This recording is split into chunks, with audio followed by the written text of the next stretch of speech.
Hi hello friends, it's Sunday afternoon. So Sunday ஸ்பெஷலாக இன்றைக்கி non veg இல்லை, எங்கள் வீட்டில் வெஜ் தான். ஸோ ஈவினிங் எங்களுக்கு ஒரு ஃபங்க்ஷன் இருக்குது, அங்கே வந்து நான்வெஜ். ஸோ அதனால் எங்கள் வீட்டில் வெஜ் பண்ணிடலாம் அப்படின்னு சொல்லிட்டு பிளான் பண்ணியாச்சு.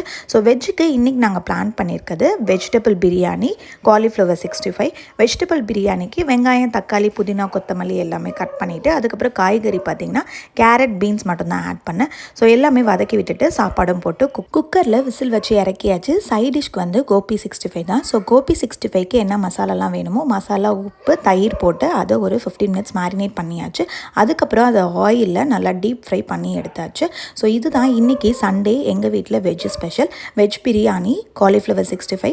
என்னோடய மாமியார் வீட்டில் சிக்கன் தொக்கு பண்ணியிருந்தாங்க, ஸோ அதுவும் கொடுத்துருந்தாங்க. ஸோ அவ்வளோதான், சண்டே லஞ்சு சூப்பராக சாப்பிட்டு முடிச்சாச்சு. தைப்பூசம் ஆரம்பிக்கிறதுனால நாங்கள் நாளையிலேருந்து ஒரு 7 days நான்வெஜ் சாப்பிட மாட்டோம். ஸோ இன்னையோட லாஸ்ட் அவ்வளோதான். உங்கள் வீட்டில் இன்றைக்கி சண்டே என்ன ஸ்பெஷலாக எனக்கு கமெண்ட் செக்ஷனில் கமெண்ட் பண்ணுங்கள். ஆல்சோ தைப்பூசம்க்கு என்ன பிளான்னு எனக்கு கமெண்ட் பண்ணுங்கள்.